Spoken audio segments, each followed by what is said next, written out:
you can also then tailor your fit to that machine. So, we're all different shapes and sizes. I'm short, but I'm quite stocky. You're taller and skinnier. It's Okay, no, yeah, I no. wasn't digging you out.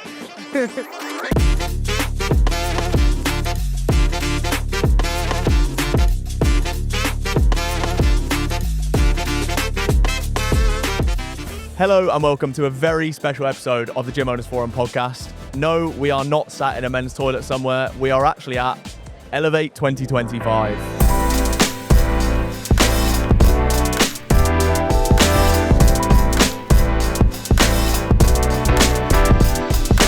The reason that we're here is I thought, what better place to get actual stories and experiences from the people that are actually driving the industry than right here at an expo where, people want to talk about it. Without further ado, let's get right into it.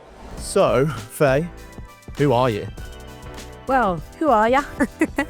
I'm Faye Edwards. I've been a fitness professional for the last 12 years. I'm an international fitness presenter, so I teach at different events and retreats, both in the UK and internationally. I have a fitness app called Faye's Intention Training, so Fit app. Previous to that, I've had experience as group exercise manager for Third Space and working at Johnson Digital as a master trainer. So basically, I've had fingers in all pies of the fitness industry. Do you not want to mention Davina McCall? Oh, yeah. Yeah, that's a big... How can I forget that? That was literally Kate's whole selling point. She was like, she used to be Davina McCall's Yeah, no, PC. I still do. So I work on Davina McCall's app called Own Your Goals. So I've been working with her for the last 6 years. And also on Reebok app. So yeah, lots of fingers in different pies. Yeah, so nice. many pies, I even forgot the pies. Yeah, How can you forget Davina? Come on, Exactly, she's a come on. legend. And I think, it's like there's so many things you're doing and they're all successful. I'm going to big you up this entire time if that's Thank all right. you. Yeah, I'll yeah. take it, Tom. Um, Whoop, whoop. You run a lot of successful stuff at the moment, and I mean, your speech and what you were talking about is kind of, I think, probably one of the prime examples of why all the things you do are a success. So I guess, yeah, if you could touch on what you spoke about earlier. Yeah, sure. So it was about creating a deeper connection with our participants, specifically in the group exercise field. So we get a group of people, and I'm big on making sure that we're creating experience so that we're not just seeing them as a group and teaching on autopilot, but connecting to each individual, making them feel seen and feel valued and feel heard and feel a great sense of community. So they come back. For me, fitness is not just about moving the body. It's about feeling good from the inside. It's about community. It's about uplifting yourself and others around you. And we spoke about structuring a program with intention and not just teaching in a textbook way. I do every single time. I'm like, 2 questions. I just ask one. Why is that making someone feel like valued? What's the knock-on effect of that for the gym? Why is that so important? It's hard for people, not for everyone, but for some, it's hard for them to take that first step to go in a fitness space, to go into the gym. We don't know how much courage they needed to do that. People might feel intimidated by a gym space. So the fact that any individual steps into the space and becomes a member of a gym, we should celebrate that for them and do all we can to keep them there and to keep them focused on whatever their fitness goal is. Group exercise is a great way for that. Group exercise, I'm so passionate about it because it creates community. Someone can step into a class and feel that they belong. But again, that might take a lot of courage. Some people might walk into a room and feel judged. So it's our responsibility as fitness professionals to welcome individuals into the space. They are doing something positive for their well-being. We need to celebrate that all the time. Yeah, and encourage it. I completely agree. To be honest, I've said it so many times that I'm just sick of saying it. So I'm glad that you said it. Yeah. Yeah, no, you've done well. Thank you. And it's okay. We can keep saying it because Yeah, there's yeah. many people who are still not hearing it. There's many inactive people out there or people intimidated to step into a gym space. No, massively. And I think my second question after that was, how can people, gym owners specifically, how can they start this? Where do they start with this kind of stuff? Gym owners, I think, need to think, how do we get people to feel welcome, feel safe, feel valued in this space? So being proactive, being creative with ideas to do that. We had the MyZone. We used the MyZone tool to build community, get people really wanting to work for their MyZone points, their MEPs, and doing fun challenges. So it kept them engaged. Make fitness fun. It has to be fun. That's my mantra. Make it fun. Yeah, I mean, look, I think you've actually smashed it, to be honest. You've completely nailed it. And I think, just give us an idea of what you're up to. It feels like, well, I mean, I went on your Instagram, I saw Rochelle Humes on there. I was like, crikey. I know, like there's been so many amazing opportunities that have opened up that I'm so grateful for. I'm big on collaborating. For sure, 100%. My mantra is I'm just here on this earth to spread joy through mindful movement. That post you saw with Rochelle Humes, she has a podcast called Ladies Who Launch, and that's been really inspiring for me. And we went and got together, community, and we just did a 5K walk together, which was beautiful. Yeah, like easy. And the fact that she's making time for us to come on, guys. You guys watch my podcast. Let's all go on a 5K walk. That was wonderful. Well, it's just simple as well. Like that isn't like blowing the budget. It's not pushing the boat massively. Right. It's just simple, nice, and it works. It was wonderful, just being out in nature and just connecting with like-minded people. So that's been good. My thing I'm doing now, my Mind Fit retreats. So Mind Fit is my space where it's all about having conversations that will inspire and uplift people to step into their full potential in life and in business. So this September, I take 26 of my community to Zanzibar.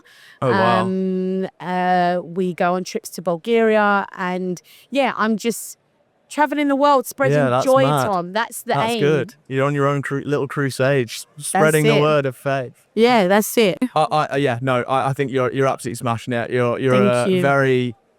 just right in everything you're saying, to be honest. So I'm more power to you. If you want to do like a plug for app, you're at a Fit app. Yeah, so FIT stands for Faye's Intentional Training. When I first started my brand 12 years ago, it was actually Faye's Intensive Training, and that just shows the journey that I've been on as a human being. Everything I do is with intention. I launched my Fit app last year, May, and on there you can get my different Fit workouts. So Fit Jam, dance, Fit combat, strength, stretch, mobility. I'll be adding more stuff on there, different instructors as well.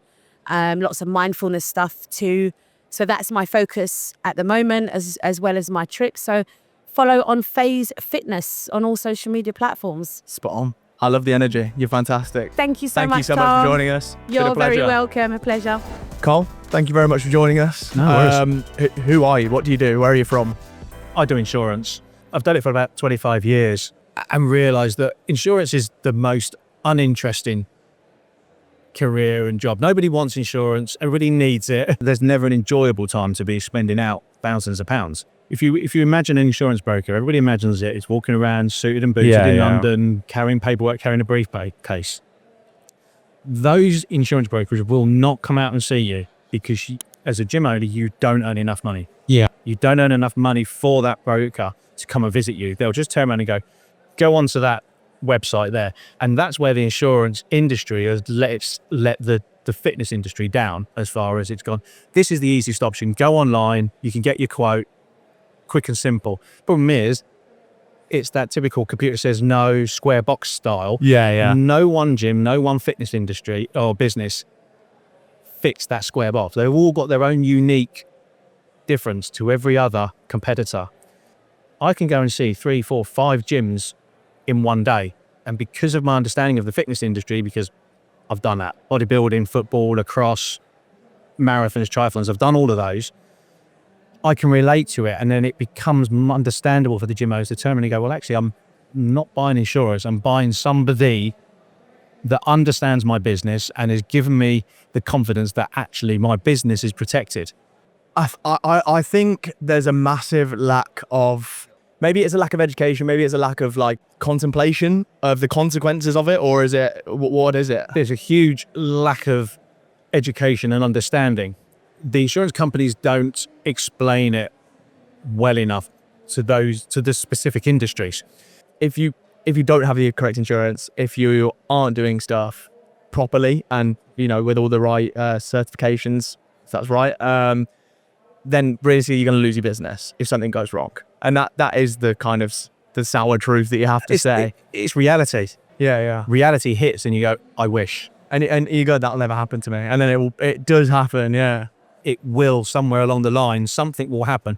Hopefully you have that protection in there. So, I mean, on that, can you maybe just give me like 2 or 3 examples that are probably very common, that people are like neglecting? So, I mean, an example that we were discussing earlier was like the day passes and not registering your members for park use, or even like getting them to sign a waiver or any sort of terms. Yeah.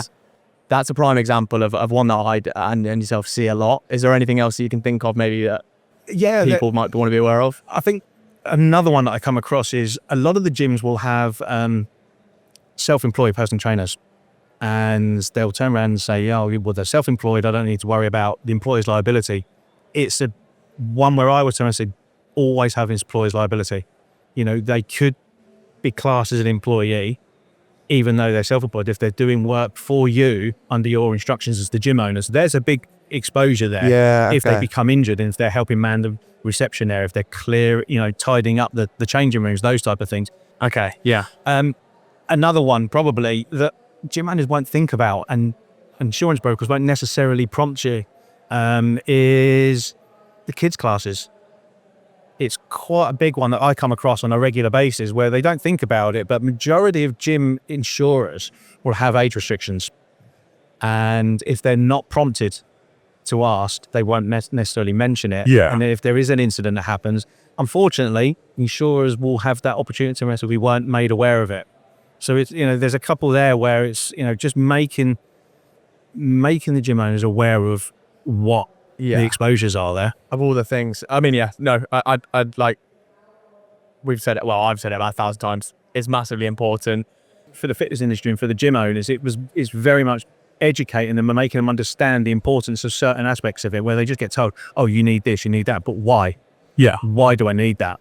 Once you explain it and you can actually make it relative to the gym as far as, well, if this happens, a lot of the times, quite scary, find that gyms have experienced that, they've had that, and they've kind of managed to get away with it.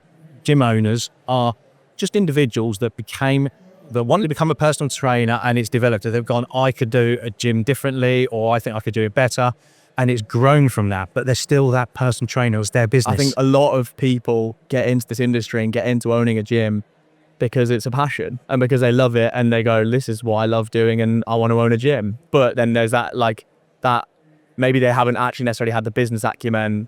You need to be, and I say this a lot, and that's why we do this really, is you need to be like using your network to actually find people that can do this stuff. And so that is why what you do is so powerful. And I guess what we do is, I can say it's powerful. But yeah, no, it's massively powerful. And I think that there's definitely, it's needed, isn't it really? Yeah.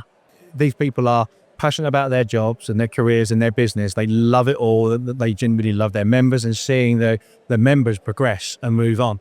And what they want to do is protect their business, and I'm there to help them protect their business. And I've got more than just the insurances, because I know various different suppliers and other professionals and experts in their areas, and so speak to those as well. So it becomes more than just, oh, he's my insurance broker. It's Cole. He can help you out with this. I think sometimes there's this like culty mentality in the industry that like, I want to take your members and they're going to take my members. But actually it's like, if we all work together and, share our knowledge, we'll all be better off for it. Like, 100%. I think we all acknowledge within the industry, there's only 15% of the population. So there's enough out there for everybody. And I think it's probably off the back of COVID where people have realized that actually we can work better together and grow together. And everybody offers their own uniqueness in there. So I think it's very important for me to try and encompass that and make sure that, it is a community. I'm here as just one cog of the gyms being protected as far as their business, but being able to develop and grow in the right way. No, massively. I mean, really quickly, COVID, I think, in a weird way, also made everyone way more conscious of their health as well. So it's kind of brought a lot more innovation and people and just interest into the industry. So yeah, I mean, yeah, there's plenty to go around for sure. Carl Fanning, check him out. If you want to do a little shameless plug and promote yourself, then feel free. You can find me on all various platforms and that, but Mainly it's fitness insured, powered by Concilio, and Carl Fanning, the insurance guy. Or a lot of So your people now official just title? yeah, and I'm actually going to start getting on the taste shirt as well. The gym insurance guy. Okay, yeah, nice. On there, a lot of people just know me as that. Fair enough. Thank you very much, Carl. Excellent. Really Thank you very much. appreciate it. Nice That to was a meet you. great time. Thanks. Harry, thank you very much for joining us on the podcast. Tell us a little bit about your gym, where you're based, and then from the conversation we had, there's so much stuff we could talk about. You might be here all day, but Yeah, no, take it away. thanks for having me, man. It's unexpected, but welcome. My gym's called Fitness Studio 46. It's a small group personal training gym. So everything we do is coach-led, traditional fat loss, strength training, but we've got a real focus on improving movement quality because the majority of people we work with are business owners, C-suite execs, and they tend to have a pretty severe injury history list, or at least some movement inefficiencies. So that's kind of where we're pitched. Okay, yeah. I mean, the ex-Ironman crowd, kind of that kind of stuff, isn't it? Yeah, it's like once upon a time I used to bench 3 plates territory. Okay. So is that your main demographic, I guess? I always kind of tell gym owners that it's about finding a niche and about finding your your market and actually really playing to that. Yeah, so I agree with you. I think one thing that is very difficult as a gym owner, especially when you start, is you kind of want to train anyone. I think at one point our tagline was, we help anyone get in shape, which essentially means we help no one. And we've really refined who we help best, which is that sort of pain riddled professional. And then we've just got really clear on that is who's well positioned, who we help the best. And then obviously all the marketing from there has been upgraded and changed to focus on that. How would you say that's affected your growth? I could give you some numbers. We've 3 times our revenue over the period of getting clearer on who we help. So member base has grown. We brought our pricing up as well because those people who work in those jobs, they expect a premium price It's point. a premium offering, yeah, for sure. So everything got shifted towards that market. Yeah, I mean, look, that it's literally so typical, and I think it's like building your brand as well. If people can identify you straight away as that's for that person or that's for me, they're much more likely to resonate with it. So please say that again to everyone here when you can. These kind of events are really good for meeting suppliers, and you don't really network with other gym owners that much. It can be a strange dynamic with other gym owners. Gym owners who live far away from you tend to be really friendly because there's no fear of stealing each other's clients. But the gym owner down the street or within a 3 to 5 mile radius, you probably never talk to him. I bumped into one of them in a local coffee shop, and it was just I was being really friendly and he did not want to speak to me. He knew who I was. That gym owner, for example, if you actually just both agreed that, you have one niche and you have your other, you're not actually eating from the same pool anyway. Yeah, he owns a High Rocks gym. My clients would never do High Rocks. It's just not, that is their worst nightmare. So we've got no compete, and yet that initial conversation is so frosty. But I feel that animosity between gym owners, I don't know where it comes from, bit of competitiveness. I think bringing an abundance mindset to talking to other gym owners is such a fast track for getting better systems in your business, learning about the things that are working, finding problems before they become problems. I completely agree. I think the community and the network and the talking to people is what breeds the success, and that's how you learn and develop. So at the end of the day, we're in the gym industry because it's a bit of a passion, or it's a massive passion. But then there is that kind of fine line that you have to tread between passion and actually it's a business, so we need to run it. So how important has that kind of, business acumen and how detrimental has it been to your success, I guess? Oh man, it's the entire thing. Yeah. I think most gym owners start because we love training. I was a fat kid, and then I know it's true. And then went about losing weight the wrong way. Then I was a skinny kid. And then I found this sweet spot because someone helped me. So you've got this passion story, and you want to share that with other people and help them with the success you've had. So you open this gym, and it's I've got these people, I've got this great story, I'm a great trainer. And then you realize oh, no one's coming, because your messaging's wrong and your marketing's ineffective, or you're talking in the wrong place. So you suddenly find although your heart's in the right place, the systems don't let you live your dream. and help people. So if you don't get those things in place, the business acumen side of things, it's a non-starter. So it's been a real journey from Phil Lerney's seminar when I was 16. Shout out, Phil. I know you've been on the podcast, Phil. Yeah, as I say, it literally is. You don't know what you don't know at the end of the day. So like, it's get out there and get involved with it, really. I cannot emphasize it enough more, and you are a shining example of that. Harry, thank you so much. That is absolutely fantastic. Thank you. It's been great to have you. And yeah, on to the next one. Hello and welcome to the Gym Owners Forum podcast. Thank you very much for joining us. Shout out Sarah at it's Zapgo, isn't it? It is Zapgo, yes. She's been hounding us to get you guys on and explaining what you guys do. And actually I thought, it's like, what's the catch kind of thing, I guess? Because she was like, it's literally, you get paid and it's fine. So Sarah's fantastic, right? She's not been with us very long, and genuinely every business should have a Sarah. Secondly, so we're an EV charging company. And that whole what's the catch, I get it, right? So what we do is we turn up, we try to lease a corner of a car park, we install the chargers, we pay for the power, we pay for everything, we operate, we maintain, we deal with the customers, and then you get paid for it. And I think, to be honest, our salespeople probably think the hardest part of the job is the where's the catch bit. Yeah. Go, okay. I don't believe it. But do you know what? We are putting a lot of money in the ground, right? So every site we do is somewhere between £250,000 and £500,000 investment. So that's big. And actually, where's the catch is the risk that we take, because unless those charges get used, or we've spent £500,000 and we're kind of sitting there getting it back in sort of 75, 80 pence increments. Yes, So it's a long-term investment. And as a result, what we want is a long-term partnership with our hosts. So essentially, we're looking for business owners who've got a bit of car parking space they want to monetize, who are willing to work with us for sort of 20 years. And then we will take care of everything. So we want chargers that work. We want them where people want to be. So I mean, if you're at the gym and you're going, say, I mean, it's a gym owners podcast, so I'm going to say once a week, but if I'm sure your audience are now going to go twice a week minimum. Who the hell is she? Being an ex-EV car owner, one of the biggest annoying things that I find with electric vehicles is that, like, everywhere you go, there isn't necessarily a charger. So actually, like, it is relevant to every single gym because there will be an EV car owner there. I guess it's that what's the catch bit. Why? Who's paying? But where's the money coming from, basically? We are backed by a pension fund as well as another capital firm, and they've given us sort of 26 million to get going.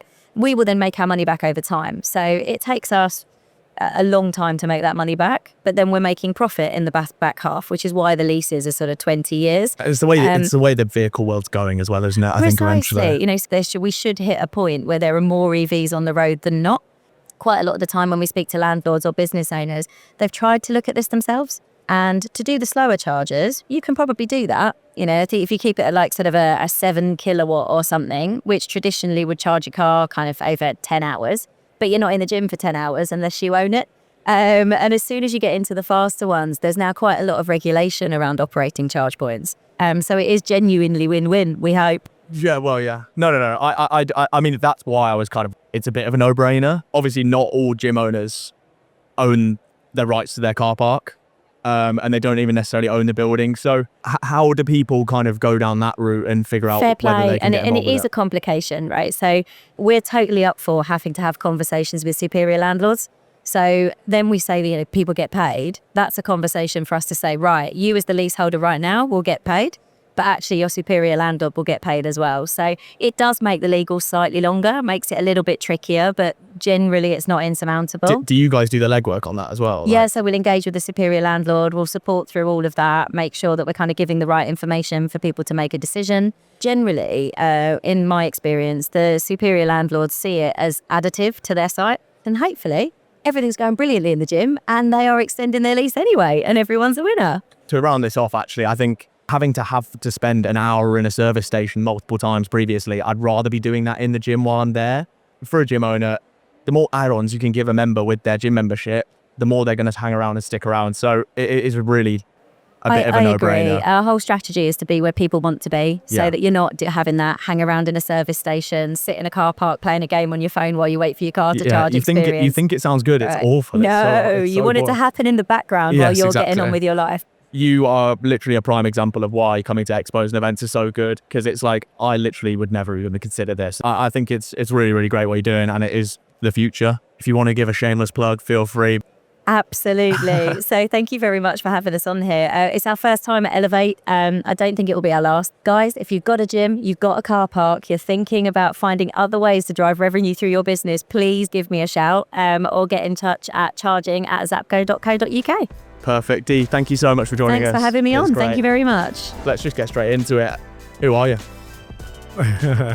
Where do you begin? Supposed to be an easy question, right? Who are you? Sorry. What do you do? Go on, I'll give you that one. So my name is Tunde, and I manage leisure facilities in Colchester for the council. So we've got 6 facilities. We're catering towards the people that are within our community. So we've got a tennis centre, our other facility, main leisure world facility. We've got a leisure pool, and then one of our facilities is 76 acre facility. You've got pitches and obviously you got a gym, you got a cycle track, a pump track. Literally, you are the perfect person for this podcast. Thank you so much. I think, I guess I'll start off, because obviously council gyms are different to independents, I guess, because is there a lot more, like, I don't want to say red tape, but is there a lot more like approval and stuff that goes into it? I mean, it is red tape, you know. Okay.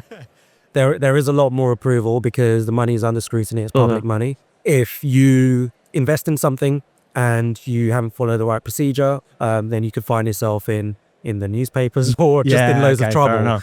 You know, so yeah, there is a lot more red tape, but for good cause. Yeah.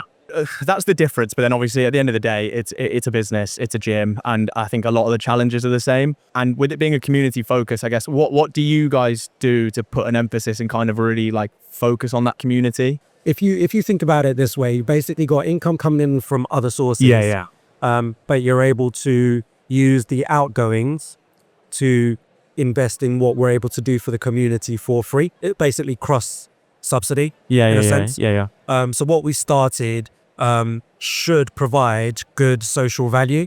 And for people that don't really know what social value is, it is what have we been able to do that's not necessarily bringing in a tangible income, but actually reducing having to spend on hospital costs and antisocial behavior and all that kind of stuff. So basically prevention. Ultimately, what we're trying to do is make people more active, increase well-being, mental health. And by doing all of that, we're helping the NHS and, you know, all the other stuff as well. I think that's actually the red tape and the like having to justify everything you do is something that actually probably benefits you, because it means you're actually thinking about it. And I know, you know, I'm guilty of it, like with the Gym Owners Forum, like you'd kind of just sometimes find yourself operating on like vibes. So I think, you know, what you've actually just said is like what every gym should be doing. Do you find, because I know that it is definitely the way the industry's going and people are kind of wanting more for their money with the memberships and stuff, are you finding that you're having to still like even go further than everything you offer to kind of give people more for their money, I think? 100%. But we're not fighting against the tide, we're embracing it. At the end of the day, people want to live and people want to live a good life.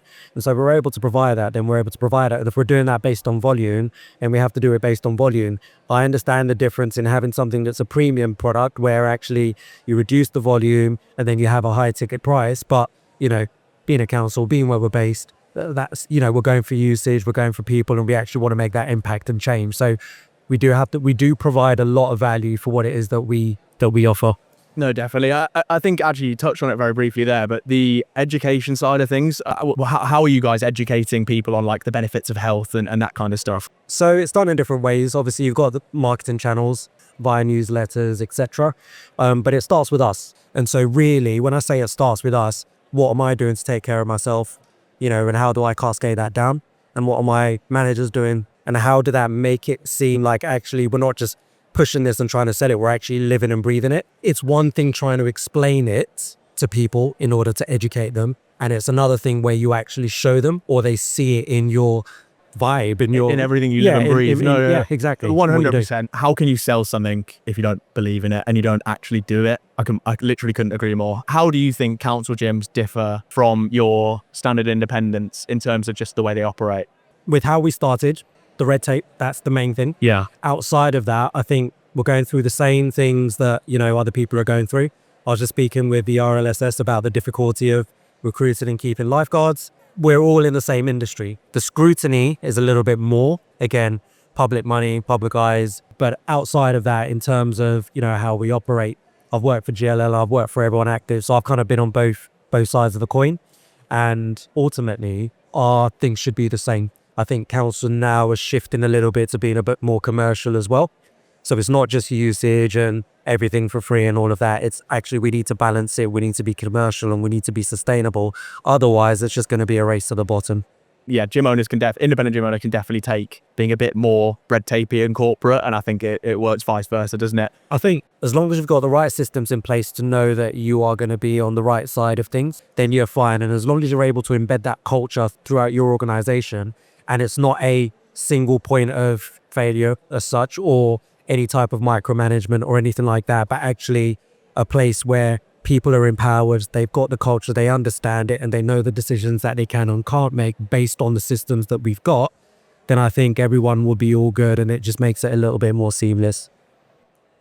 Spot on. Thank you so much for joining us on the podcast. I appreciate it. Cheers, Tom. Yeah, good Cool. stuff. Cheers, Nice mate. one. Thank you very much. All right. Thank you very much for joining us. You're welcome. CEO of Twin Labs, founder of Twin Labs as well. Yeah, co-founder of Twin Labs. There's That's it, three yeah, of fair us that have founded the company. We're the team that built all the data and analytics of the Tour de France. Okay, And really that was what made us found the company. We kind of built an operational digital twin for them. Okay, and then transitioning, I will get on to actually Twin Labs and how it's used in gyms, because I think that's, we are the gym owners forum. But Yeah. what's the use case in the Tour de France? Because I want to kind of get an idea of the actual, the arc of it. Like in any big organization, there's always silos of people. Yeah. I didn't really share data together very well. Okay. And so for us, it started at that layer, but we then started to bring in race information and, the event information, so the maps and stuff like that. And we started bringing layers Okay. from the different silos together.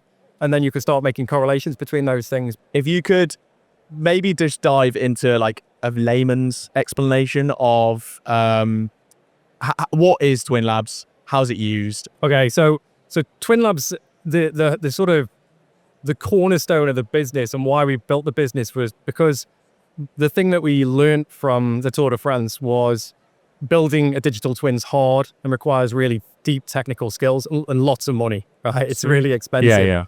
And so we sat around thinking, we were literally having a beer, the three founders going, this would be a really cool business to make this. But if we could make, a digital twin platform that's accessible for business users, and so they don't need deep technical skills, it would be really beneficial. And so we built the company, but with three use cases. And the first one was gyms. There's some interesting, challenges in the gym space that don't seem to have been addressed yet. I think there's so many different caveats to running a gym as well. There's classes, there's the equipment, there's the recovery room and stuff like that. So there's so many different niches that it's quite hard to keep track of all of it and actually see what's doing well. The way that gyms currently are is they don't really have visibility of what people do and what they're using once they come through the door. So, being able to take these different layers of data very much in the same way that I talked about the Tour de France. In a gym, you've got spatial information, which is, how your gym's set out. You've got information about the assets that are there, the machines and stuff. You've got information then about utilization of people, but what are people actually doing? And then we're kind of layering on those three layers, but then additionally demographics. So, we can make an indirect correlation between what people are using and what demographic it was that's doing that. And once you start to get all that information together, you can make really key decisions on it. Outside of building that platform, we've spent a long time sort of training in AI as well to interact with that data, is being a data analyst that then the gym owner can come in and say, tell me what was the busiest last month, or tell me how I could increase the utilization of this. Or that's an unreal feature as well. Yeah. And so I think that's where we see the future, because as that data set builds out as well for a gym, they can make changes and then also validate them. And as the industry changes and as the trends change, across the world, then they're able to change their gym as well and measure it. Yeah, exactly. I mean, to bring the tone down, you're it's not pissing in the wind. It's literally it's as you say, it's informed decisions of actual factual data. Yeah. And I think that is just so important when running a business. Yeah. No matter what it is. So go on. I'm conscious you got a meeting and stuff as well. So Tim, thank you so much for your time. No, thanks for having me. So how are you doing this morning? Very well, actually. Yeah, feeling refreshed. Good. Well, we both had a pretty similar evening. Just took it easy and went to bed and not together. Right, off to a That's flyer. that's a Christ. different type of podcast. Yeah, that's the end of the podcast. For good, actually. It's cancelled. So yeah, Cecil, thank you very much for joining us. You're very welcome. We had one of your colleagues on D yesterday. She went into a fair bit of it. So actually, what I kind of wanted to do was get more of a background on the company itself. We're doing just a podcast where we're talking about Zapgo, and we're plugging it massively. Well, yeah, which you're absolutely fine with. So tell us a little bit about yourself, about your background. I have been in the EV industry for close to 10 years now. Okay. I bounced around the variety of different charge point operators, companies, consultants, etc., etc. I've had the luxury of seeing the growth of electric vehicles within the UK, and it's been dramatic. I mean, we went from really small, odd-looking electric vehicles that people were like, what is that? It looks like a bug rolling down the road, to what we have now, which are really innovative, amazing vehicles that can take us, 400 or 500 miles, and that essentially allow people to, be a part of the climate change agenda. Yeah. So what we're seeing is 40% of people don't have accessibility to charging at home. You don't all have drives. Some of us Really? Actually, I suppose that makes sense, doesn't it? Some of us live in apartments. Yeah. Some houses don't have drop curbs. So that means a lot of us are going to rely on publicly available charge points. And that's where companies like Zapgo have been founded a couple of years ago, to look at that gap in areas that are really underserved. We're working with your local business, your local pumps, your gyms that we're here today, hotels, Shout out. etc. And we're trying to bring charge points to areas that really need them and make it convenient. No one wants to sit around at a charge point waiting for their car to fill up. I get where it's going, and I think actually that the biggest gripe for me was that lack of infrastructure, as you say. That and I have to say, I said it to D yesterday, sitting in a service station for an hour is the most mind-numbing thing in the world. No one wants to do that unless it's Beaconsfield, and then you're fine. But anywhere else is terrible. But no, I think you're right. Nobody wants it. It should all be convenience based. So when you go to the gym, you plug in, an hour and a half, you've done your session, warm down, you come back, you should have a full close enough to a full battery. That's convenience. Yeah. It becomes like a general thing. Oh, I'm going to the supermarket, plug in, rather than I've got to drive there to make sure I've got enough, juice to get home. Yeah, God. Nobody wants to do that. It's the stress, and yeah. You guys are at the start of this journey of the EV industry. Once everywhere has accessible technology, how can you guys then be the ones to kind of drive that further? Are you guys doing any kind of research, any kind of development of new tech? Oh, absolutely. Tell us about that. That's where the fun stuff comes in. So you're people that have solar panels in their home, battery storage at home, and energy is becoming ever so personal. You've got things like vehicle to grid, where if you've got a full charge, for example, and you want to sell your electricity back to the grid at a good price, you then become a personal owner of energy. The future will be at some point me trading energy with you via my car. So, you're to charge. Oh, fantastic. I'll pop over to your house, mate. Let's connect our two cars together. I'll give you, 20% for X amount of quid. Yeah, that's mad. And we're already doing trials about that, about us selling into the grid. There's already a couple of stations up and running that are looking at that. And that's the type of innovation that we want. It's interesting. So is that you guys specifically that are doing that as well? There's a lot of companies that are out there looking at things like vehicle to grid, looking at wireless charging, looking at, there's so much going on in the EV industry. We'll have to do another episode. No, for sure. I think just finally, ignore the Elon Musk side of it, but in my head, Tesla is this amazing company that's really driving the industry forward. Is that the kind of feeling of people that are actually in the industry as well? I think Tesla has done, it's my personal opinion, has shifted the needle significantly in the way we perceive electric vehicles. It's enabled, the average person to be able to have confidence in a vehicle to take you from 0 to 300 miles and know that you're going to be okay. You know, and that has been a seismic change, and it's allowed other manufacturers to almost hop on that and go, yeah, we're going to do, we're Give doing them the it as well. confidence to do it as well. Yeah. And now you've got the confidence that Tesla's provided with the heritage of these, you know, older manufacturers, put that together.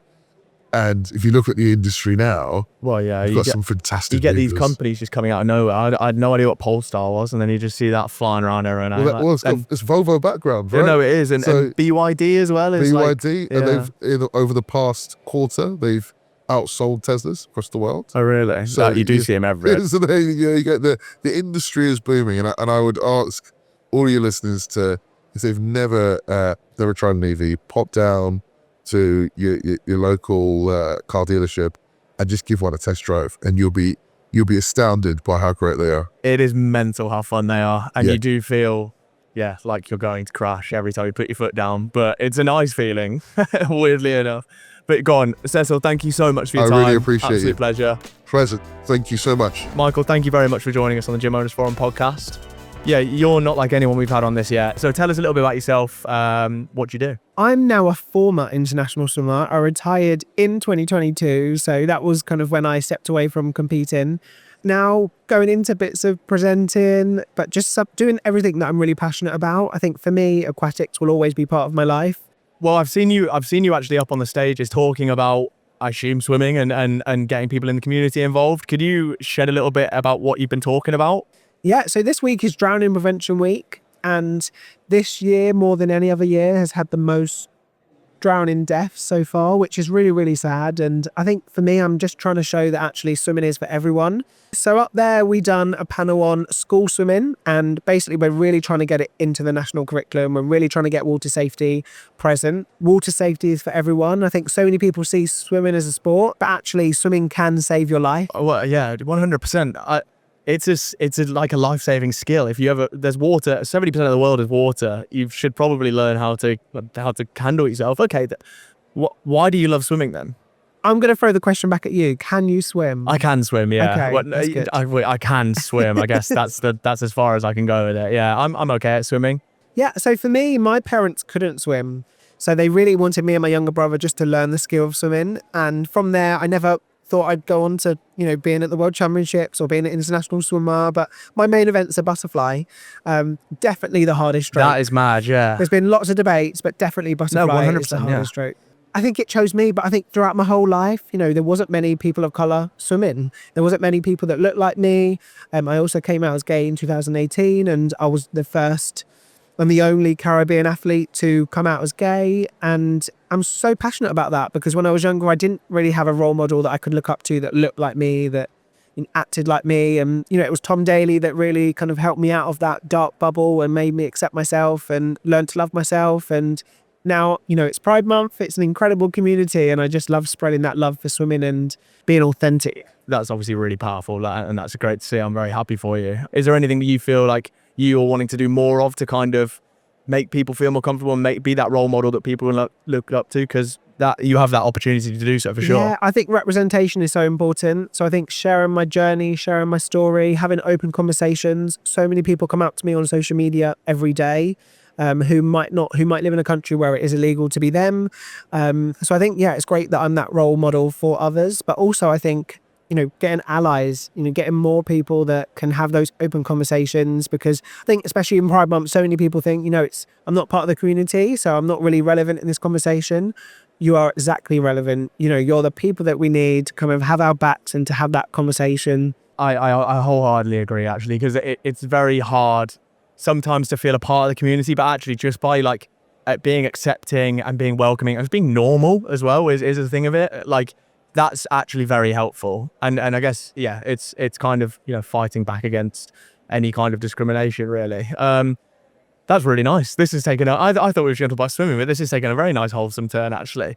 So in terms of the presenting now as well, how have you gotten into that? I guess this is more of the personal, I want to know. Yeah, I think it's a hard time in the industry. I think the television world are using the same faces and it's very, very hard to get in. So I think for me, I'm just knocking on all the doors. I'm having lots of different ideas, lots of different documentary ideas. And I pitched an idea to Sky Sports and they run with it, and they were really interested in it. And I actually was director and producer of my own documentary on Sky Sports football called Beneath the Surface. Okay. And it was just really interesting because I wanted to take myself out of my comfort zone and try football. And I partnered up with Jake Daniels, who's the first openly gay professional football player.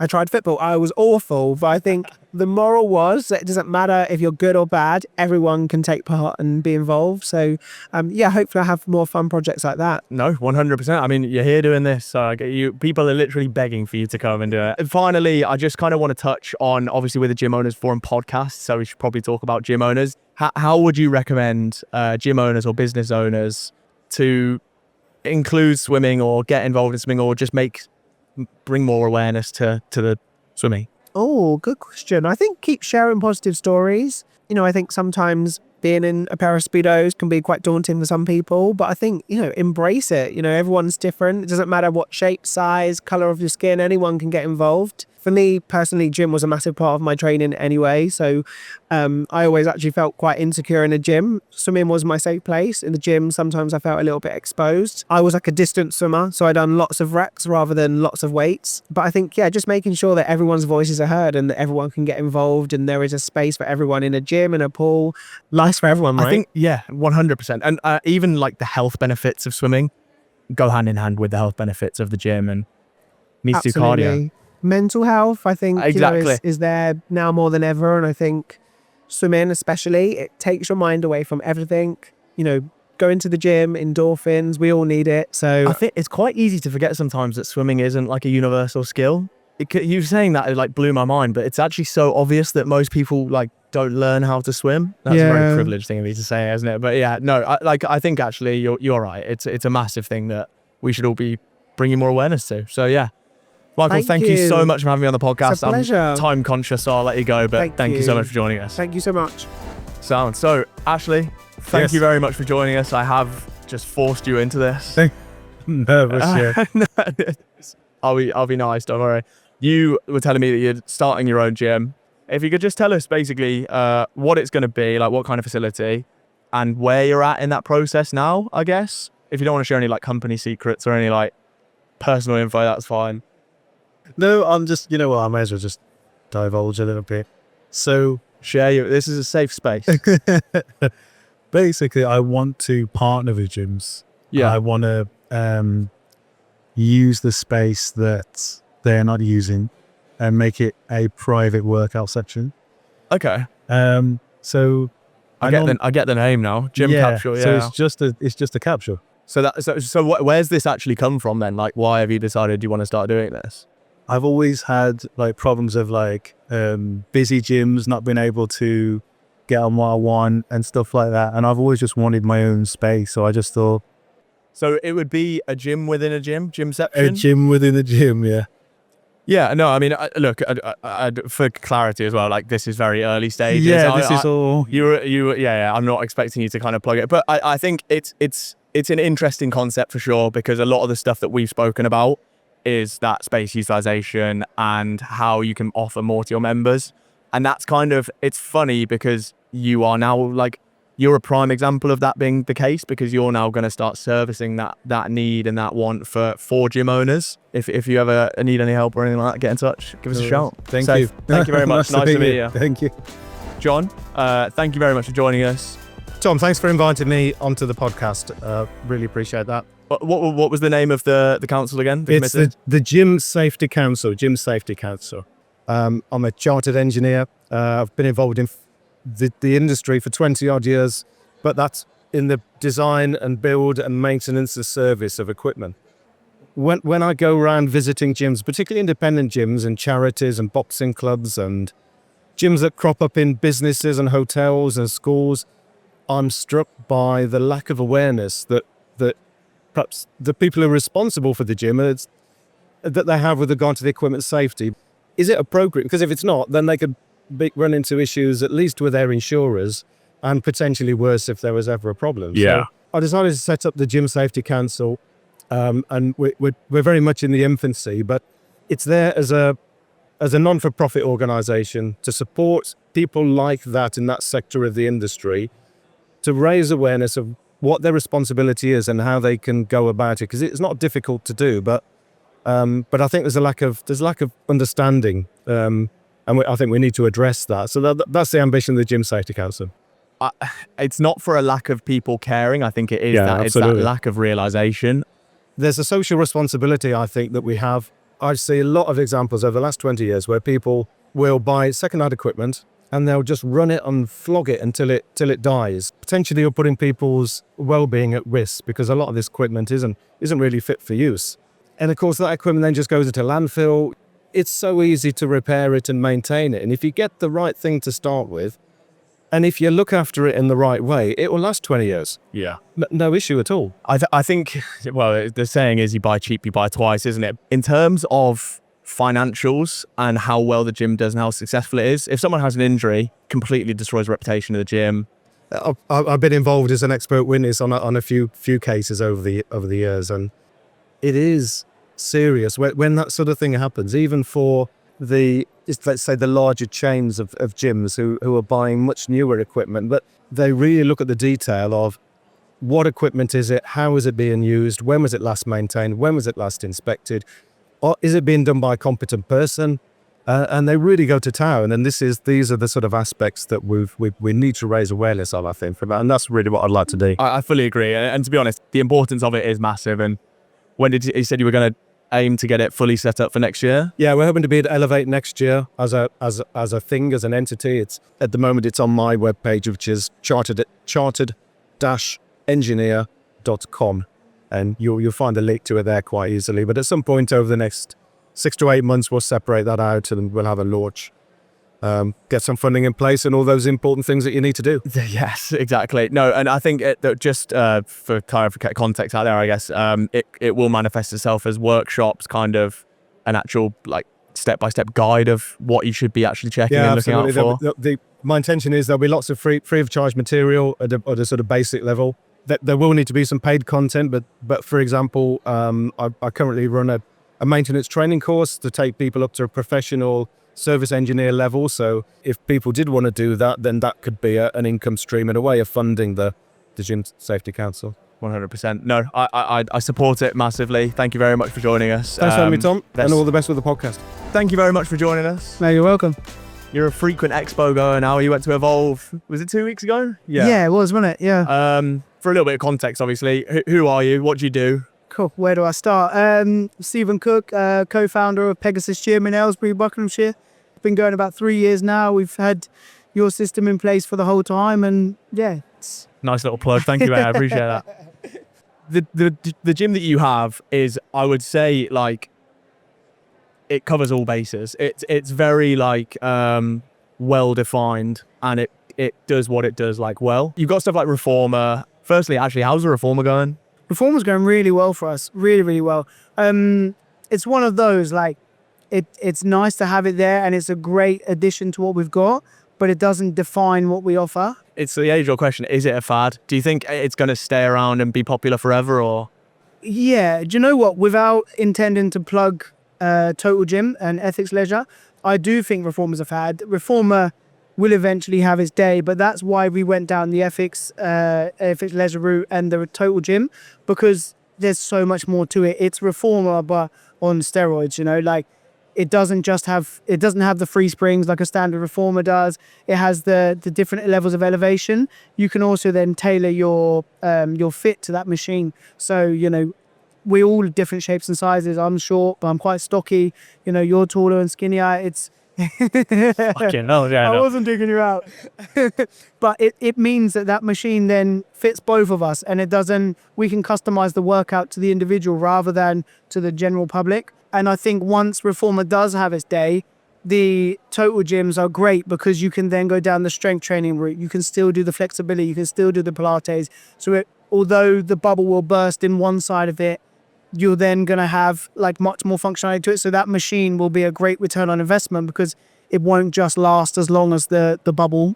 I'm not sure I actually agree, to be fair. I think my missus absolutely loves it, and I know like that she's always has the same people, so I think there'll always be that like core group. Yeah, but I think as you say, it probably will kind of die down a bit. I don't think it'll ever disappear, but I do think it will have its day as every concept does. You know, today reformers is the fad, and then next will be spinning, and then next will be something else, and then it'll be boxing. They'll all have their light shined on them for a period of time, and then they'll kind of fizzle down a little bit and find where they sit. The next new shiny thing comes in. Exactly that. In terms, you mentioned it briefly there, the like wellness aspect of it and like tailoring workouts to people. Can you just elaborate on what you guys are doing at the moment to actually, like focus in on that like personalized wellness for people?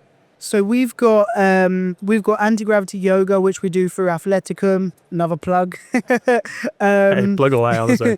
We've got like bungee. We've got the reformer. We then add in the sauna and the ice bath as well. Then we've got yoga, the standard yoga, and we've got standard Pilates. So yeah, we kind of trying to cover all the bases so that regardless as to what style you enjoy, we cover it, and then it doesn't get too samey, doesn't get too boring. It's quite interesting. And the reason we went with so many different brands was because it makes us stand out. You can't get most of those, let alone any one of them, at many places nearby to us. It was all about how do we stand out from the crowd. And that's why we then wanted to add those different aspects. What do you find is like, because obviously they're quite like niche. And I think, what's the uptake on those? Do you find that it's always this kind of the same core group, or do you actually find it's like constantly a new influx of people? We have our set core group, but we do get an influx of new people, particularly with Reformer. Anti-Gravity done the same thing as well when that got launched initially. But then you kind of, like with everything, as we were saying, it settles, and then you have your core group of people. But we are seeing a huge influx of new people coming through with the reform at the moment. Does this maybe create a lot of smaller communities within the gym, or do you find it is all part of one bigger community? Yeah. Do you know what? I was having this conversation today about running the gym with that type of different demographic in every single section. So we really have to kind of treat everyone completely individually. What's really nice about our place is that everyone's so friendly, everyone mingles, and everyone just gets on really well. We don't have any kind of flare-ups between the groups, which is lovely. Yeah, it's really fair nice. enough. Well, I think the boxing lot would win anyway, wouldn't they? Yeah. In terms of the communities, and how would you say you've actually managed to build that like friendly ethos around the gym where everyone's like matey? Do you know what? That comes from the top. So like no one instructor teaches everything. Everyone just gets really well integrated, and we from time to time like to get the combat guys down into the wellness studio and the wellness girls up into the combat studio and the gym guys into the wellness studio. So like we just try to get them all to mingle as much as possible. Most of the conversations I've had today is like people saying like find your niche and do it really well, but actually there is the flip side of that, which is literally like do everything and just like do it really well, and then actually everyone's happy. Yeah. Would you say you had to position yourself as like a premium offering because you're kind of trying to cater to everyone? Yeah, I think so, because I think, let's use Pure Gym as an example. Like they do what they do and they do it well for their demographic and everything else, but that's why they're so good at it and why they can keep their price down, because they focus in on that one good thing. For us, like we have to push our price up a little bit, because to bring all of those things under one roof, it's so expensive. It's a good idea to do it. It's not the cheapest route to market, and it's definitely not the most profitable in the early days, that's for sure. Yeah. But yeah, it's definitely worthwhile, because we found that when we just had a combat gym, people still had a membership elsewhere, and then it wasn't convenient for them to just come to us because they had other places to be as well. People are wanting more from their membership, and I think you guys are a prime example of that. Is like actually they've got literally everything. What is going to be the next thing that you add on? Where can you go from here? Oh god. So the next thing for us is we want the hyperbaric oxygen chamber, the cryo chamber, sauna, steam room, ice bath, all of that sort of stuff. The red light therapy, that's all coming. Yeah. With that recovery piece, are you going to do any kind of like educational side of it as well? And maybe how would you go about educating your members on the importance of wellness? Or do you need to be fair? I don't know if you need to, because I think we're so well equipped these days with your Google and YouTube and everything else. Everyone knows it. Like, unless we're going to really drill down into the details. I like your answer was just Google it. Yeah. We're all going to do the same, right? Yeah. That is true. Well, to be fair, yeah. Where are we getting the information from realistically? Yeah. But thank you very much. No, thanks for having me. See you soon. Yes, see you soon. That is a wrap on Elevate 2025 and the end of the Gym Owners Forum podcast Roadshow edition. Really hope you enjoyed it. It was an absolute blast. It's the first time we've done this, and it's definitely not going to be the last. We had some really great conversations, met some amazing people, and I think what you've just seen is really a snapshot of some of the best bits. There was loads more going on. Couldn't recommend coming here enough. Met so many people today for the Insight Network as well, and so many exciting partnerships that are going to be announced, and big things coming at all our future events as well. If you think this was small, wait till next time. That sounds like it's going to be smaller. It's going to be bigger. If you enjoyed that, check out our other podcasts on the platform that you're watching on right now. You'll be able to get them all. And if you enjoyed it, give us a follow. More stuff coming soon. Yeah, thank you very much, and see you on the flip side.